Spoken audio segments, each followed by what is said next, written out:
Bapak Ibu sekalian, kalau kita mau mulai jadi ahli Quran, caranya bagaimana? Tapi bukan sekedar ahli Quran biasa, seperti orang dulu pernah sukses jadi ahli Quran. Ahli Quran itu ada 3 bagian. Ada berapa? 3. 1, nanti bisa dipraktekkan di Masjid Agung, Pak. Ada ahli baca. Nah, ini golongan pertama yang diniatkan, ditujukan untuk mengenal Al-Quran minimal supaya bisa baca. Dalam bahasa Arab disebut kiro'ah. Kiro'ah. Bisa baca tapi belum menuntut paham. Yang penting bisa baca dulu. Pernah dengar ada ikro? Pernah dengar? Kiro'ati kan?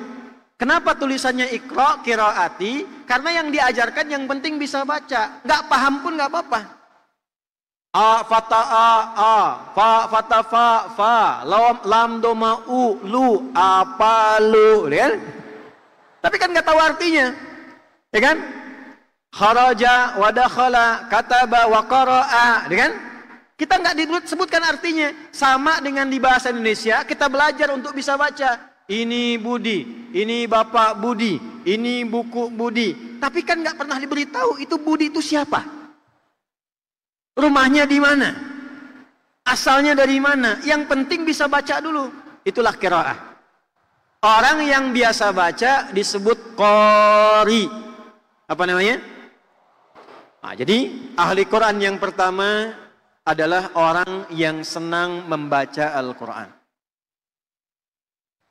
Khataman. Boleh. Apa manfaatnya ini? 1. Membaca Al-Quran itu mempercepat lahirnya ketenangan dalam hati. Al-Quran. Bapak Ibu kalau nggak percaya, Ibu khususnya Bu. Kalau Ibu sedang gelisah, ada masalah, Ibu ambil air wudhu, hadap kiblat, buka mushaf. Belum pun Ibu baca, baru lihat mushaf, itu hati sudah tenang Bu. Yang hebat itu, baru dibuka, suratnya dibuka acak, isinya sesuai dengan kebutuhan kita. Itulah Quran. Belum dibaca itu, sudah tenang. Walaupun solusi belum datang. Jadi kalau Ibu ada masalah, ingin tenang hati, buka mushaf, bukan buka Instagram. Pasang status.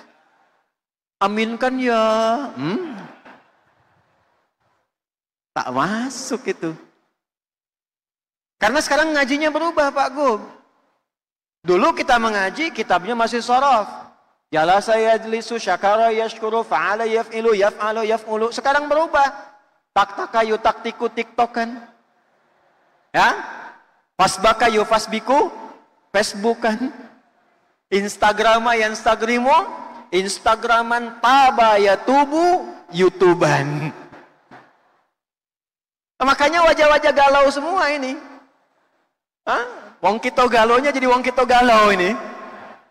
Kenapa? Karena Qurannya nggak kita pakai. Saya tanya ini, berapa di antara kita yang menghidupkan Masjid Agung dengan khataman Quran? Kalau kita punya program 150 imam, setiap waktu sholat imam ganti, ngaji Quran, setiap gelombang ngaji Quran. Demi Allah saya katakan, tidak pernah ada orang masuk masjid, baca Quran, di rumah baca Quran, kecuali Allah turunkan ketenangan dalam kehidupannya. Majtama'a qaumun fi baitin min buyutillahi yatluna kitaballah wa yatadarasunahu fima bainahum illa ghasyiyatuhum rahmah wa nazalat 'alaihimus sakinah wa haffathumul malaikah wa dzakarahumullahu fi man 'indah. Orang kalau kumpul-kumpul pengen ngaji, buka mushaf, baca Quran, baru dia baca, Allah turunkan sakinah, ketenangan di tempat dia baca itu. Jadi kalau di sini teman-teman di Polda, di Polres sampai Polsek, TNI sampai ke bawah, pengen masyarakatnya tenang, tidak banyak masalah, bentuk ahli-ahli Quran. Walaupun sekedar baca. Guru-guru ngaji perbanyak. Bapak Ibu boleh lihat, tahun kita nggak usah jauh-jauh, 90-an saja. 90-an. Saat orang senang ngaji, saat orang masih penerangannya gelap, ngajinya masih bagus, berangkatnya ke sawah, coba cek berapa tindakan kriminal yang berlangsung. Tipis. Orang masih kenal 2-3 petak, 4-5 bukit, masih tahu. Sekarang silakan bandingkan. Keadaan sekarang teknologi sudah banyak. Mushaf sudah bisa masuk ke dalam handphone, masuk ke dalam saku. Tapi kenapa dengan teknologi berkembang itu kriminal semakin meningkat? Karena yang bacanya jarang. Satu, qiraah. Mulai sekarang kita buat golongan pertama qiraah. 2, cepat. Tilawah. Apa namanya? Tilawah. Tilawah itu baca, pahami, amalkan. Kalau ada orang baca Quran, cuma baca, tak diterjemahkan, orangnya qori namanya. Qorinya si fulan, baca saja, tidak menuntut paham. Tapi kalau kita ingin tahu artinya, kan ada yang menerjemahkan di sampingnya itu. Siapa yang menerjemahkannya? Sari Tilawah. Mungkin yang pertama menerjemahkan Pak Gub itu Busari. Makanya disebut Sari Tilawah. Kalau Pak Adi mungkin Adi Tilawah. Itu tidak ada Sari Tilawah, asalnya tilawah saja. Maksudnya dibaca, dipahamkan untuk diamalkan. Cuma mungkin karena yang pertama menerjemahkan Busari jadi Sari Tilawah. Walaupun itu tidak ada masalah. Reci ujang, ujang tilawah. Nanti itu ada 2, kalau bukan Pangdam Pak Wagub itu. Boleh tepuk tangan. Kita punya 2 ujang di sini, ya. Haji C Ujang dengan Pangdam kita juga Pak Ujang, ya. Pangdam 2 itu. Balik. Nah, sekarang ini inti poinnya. Ini inti poinnya. Bagaimana cara tilawah yang baik? Bagaimana cara tilawah yang baik? Keluarkan temanya. Nanti kita buat ini. Jadi kalau mau tilawah yang baik, dari Al-Fatihah boleh. Al-Baqarah bagus. Tapi yang bagus begini. Ini di sini yang hadir, yang pedagang, yang pebisnis, pengusaha siapa? Keluarkan ayat-ayat bisnis, ayat-ayat usaha, keluarkan ayatnya. Jadi kurikulum para pengusaha di Sumsel, pedagang, pebisnis, petani, kumpul semua, ngaji ayat itu. Buat kurikulum. Ini yang ulama, ustad-ustad, mahasiswa-mahasiswa, dosen-dosen kampus, keluarkan ayat-ayat ilmu, ayat-ayat tentang ilmu, kumpulkan jadi satu, kumpul semua, kaji tentang ilmu. Ibu-ibu ini yang datang-datang sekarang ini, ibu berapa tahun jadi ibu? Pernah tidak mengeluarkan di Quran ayat tentang ibu? Ayat tentang perempuan?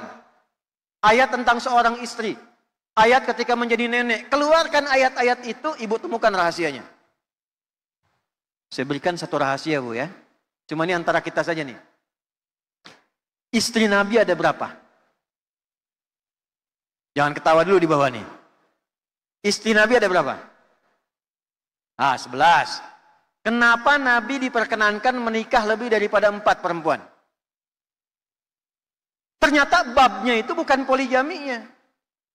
Ternyata setelah diriset, istri-istri Nabi ini mewakili seluruh sifat dan karakter perempuan di muka bumi. Dari yang paling cemburuan, suka tampil menawan, sampai yang senang masak ada Bu. Nah sekarang ibu pulang, ibu temukan kira-kira ibu mirip siapa? Yang mirip Sayyidah Aisyah siapa? Yang senang ikut pengajian, yang senang belajar, yang senang mirip Sayyidah Saudah binti Zam'ah, yang suka masak adonan, ya bikin kue-kue. Itu ada kemiripan pasti. Yang senang fashion, kemana-mana pakai seragam. Kadang nanya suami, ayah ini bagusnya yang putih apa yang hitam ya? Kata ayahnya hitam, ih putih deh. Nanya tapi udah punya jawaban. Ya, begitu dipakai hijau. Nah itu zaman dulu sudah ada. Nah temukan mirip siapa, keluarkan ayatnya. Maka akan menjadi figur perempuan terbaik yang pernah berkehidupan di bumi. Sekarang cara cepatnya bagaimana? Keluarkan kitab ulamanya. Saya ambil satu kitab. Sahih Al-Bukhari. Sahih karangan Imam Muhammad bin Ismail bin Ibrahim bin Al-Bardizbah, Al-Mughirah Al-Bardizbah. Tinggal di Kecamatan Ju'fah, Kabupaten Bukhara, Provinsi Khorasan, negara Uzbekistan. Maka dikenal dengan nama Imam Al-Bukhari. Ini apa? Bukan. Nama kitabnya Al-Jami' As-Sahih Al-Musnad Al-Mukhtasar min umuri Rasulillah sallallahu alaihi wasallam wa sunanihi wa ayyamihi. Nah, coba ulangi. Nah, karena panjang disingkat jadi Sahih Al-Bukhari. Jami itu artinya himpunan kitab dengan tema-tema yang banyak. Jadi nanti ada jami, ada sunan, ada musnad, ada mu'jam, itu beda. Kalau Anda mau cari kitab tuntunan fikih namanya sunan. Kitab hadis disusun bab fikih sunan. Anda ingin cari siapa periwayat hadis ini, berapa hadisnya?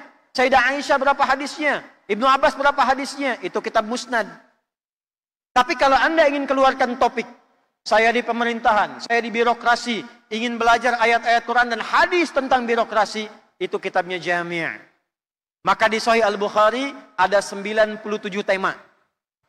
Setiap tema ada subtemanya, ada ayatnya, ada hadisnya. Misal, ini adik-adik yang sedang belajar, keluarkan tema nomor 3, Kitabul Ilmi. Bab tentang ilmu. Dari mulai belajar bagaimana supaya cepat ingat, cepat paham, tidak mudah lupa, kapan waktu belajar yang bagus, perempuan, hari apa paling bagus belajarnya, itu ada semua di situ. Tidak pernah orang belajar di zaman Nabi dan setelahnya kecuali jadi orang paling hebat di zamannya. Imam Al-Ghazali, Al-Kindi, Al-Farabi, Al-Khawarizmi, Ibnu Sina, Al-Batutah, Al-Jabbar. Semua itu orang-orang yang belajar dari Al-Quran sejak usia kecilnya. 7 tahun menghafal Al-Quran, rata-rata 10 tahun sudah jadi ahli Quran. Itu tilawah. Nah, nanti kalau dipraktekan, yang dipraktekan isi Quran. Bagaimana membawanya? Nomor 3, namanya tahfiz. Menghafal Al-Quran, dibawa pada diri kita, dipraktekkan dalam kehidupan kita. Jadi ada qiraah, ada tilawah, ada tahfiz. Tahfiz level nomor 3 tertinggi. Kalau sudah hafal Quran, dibawa kemanapun ayatnya ada di sini. Dan dibimbinglah kita dengan Quran dalam kehidupan sampai ke sini.